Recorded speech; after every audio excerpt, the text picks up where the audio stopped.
Kwaya halisi wa kwaya Mtakatifu Cecilia si chini ya siku 4 lazima utakuwa kanisani. Siku 3 za zoezi ukiweka na Jumamosi, bado tena utakuja Jumapili. Achilia hiyo mbali. Kuna muda mwingine unakuta tunaongoza zamza misa asubuhi, bado hivyo unakutana na Mungu mara nyingi. Hicho cha kwanza. Lakini cha pili, tujue kwamba utume wa uimbaji tunaofanya ni kitu kikubwa kinachotusaidia kuokoa roho zetu pamoja na kuokoa roho za watu wengine. Sio hivyo tu, lakini pia kuwavuta watu waje kwa Mungu. Na mifano ya watu wengi sana wanapokuwa wanakuja kusali, lazima wanapiga simu, wanauliza mnaimba misa ya ngapi?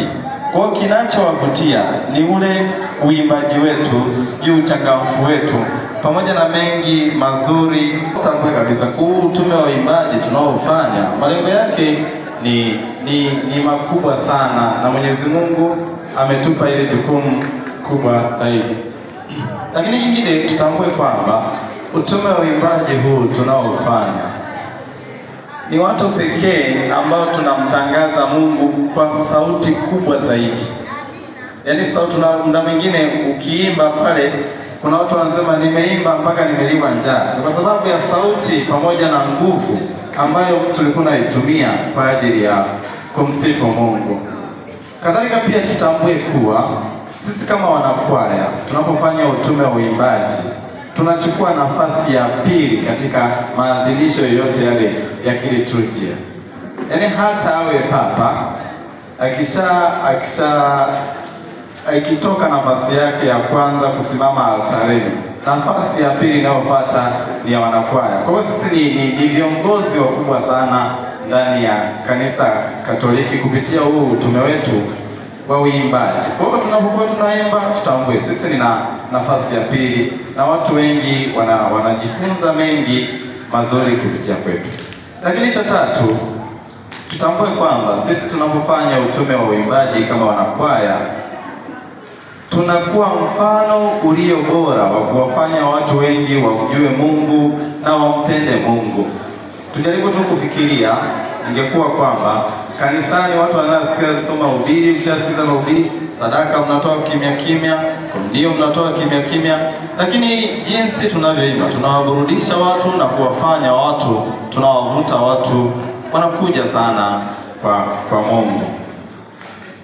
Basi nikizungumza hayo machache nipite kwa haraka. Nini faida za utume wa uimbaji? Faida zake ni nini? Faida ya kwanza, hata tusiende mbali, tunakula na kushiba. Mfano mzuri ni leo, watu tumekula, tumeshiba, wamepata nguvu za kutumikia vyema. Safi kabisa, utukufu tunampa Mungu. Lakini sasa kwenye kula na kushiba hapa tujue kwamba utume wa uimbaji faida zake kuu ni mbili. Kundi la kwanza ni faida za kiroho, lakini kundi la pili linakuwa ni faida za kimwili. Nitazijumlisha zote kwa pamoja, lakini tutakuwa tunachambua moja kwa moja huko. Cha kwanza, utume wa uimbaji unaimarisha afya ya mwili. Nikimaanisha kwamba afya ni tunapofanya utume wa uimbaji, jinsi tunavyocheza na kwa vingi tunavyofanya ni mazoezi. Na mazoezi huwa wanasema among the factors that are affecting the proper functioning of the body is just a physical exercise.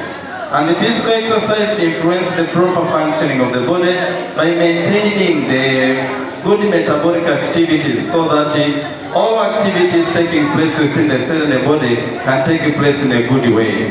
Nikimaanisha mazoezi huwa yanasababisha mwili kufanya kazi vizuri. Kuna zile kazi zinazofanyika ndani ya mwili, mazoezi yanaimarisha hivyo vitu vyote. Lakini cha pili kingine ambacho ni kikubwa ni kwamba utume wa uimbaji nasema it help in stress management. Inasaidia kuondoa stress.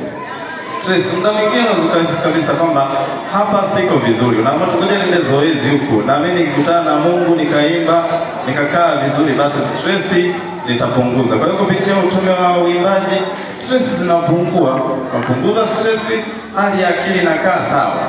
Lakini kingine basi kwamba utume wa uimbaji unatufanya kukutana na Mungu pamoja na Yesu mara nyingi zaidi, tena na zaidi. Kama nilivyosema, kanisani tunahudhuria mara nyingi sana. Lakini achilia mbali na hilo, kingine inatufanya kufahamika na kuwa maarufu,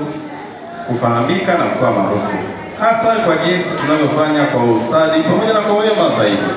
Inafanya watu tunafahamika, watu wanakuwa maarufu kupitia uimbaji. Leo hii ukizungumza Father Gregory Kayeta, yule jamaa ameishi miaka 1800, sio tena miaka 1900, lakini sasa ukitaja jina Kayeta linafahamika, ukitaja jina Mozart linafahamika, ukitaja jina Handel linafahamika. Ukanda wetu wa huku mara nyingi sana ukitaja jina Conrad Nkuba watajua, ukitaja jina Rafael Karama wanafahamu na kuelewa kabisa kwamba hawa watu ni watu wa kundi la Mtakatifu Cecilia. Na nyinyi ni mashahidi. Unaweza kama unatembea sehemu nyingine hata hutegemei kabisa, lakini mtu unashangaa kusalimia tumsifu Yesu Kristo. Shangaa, ulinifahamuje? Nilikuona unaimba Cecilia. Lakini nyingine basi pia inatufanya kufahamika na wengine. Mfano mzuri, ukienda Kristo Mfalme Moshi, ukisema tu kwa Mtakatifu Cecilia, watatambua kwamba Mtakatifu Cecilia ni watu gani. Basi nikiwa nimewashirikisha hayo machache kuhusu utume wa uimbaji ni kitu gani, tambua kwamba siku ambayo uliamua kutoa muda wako kwamba ngoja niende nikamwimbie Mungu, nifanye utume wa uimbaji, na bahati nzuri ukachagua kwaya ya Mtakatifu Cecilia, ulikuwa sehemu sahihi na maamuzi uliyoyafanya ni maamuzi sahihi. Tubaki na tafakari kwamba Mungu hatakuacha kwa hiyo sauti pamoja na huo muda unaotumia kumtumikia Mungu. Na mara nyingi baraka zake katika kuimba kuna ushindi, katika kuimba kuna wokovu, katika kuimba kuna yote yaliyo mema kutoka kwa Mwenyezi Mungu. Tumsifu Yesu Kristo.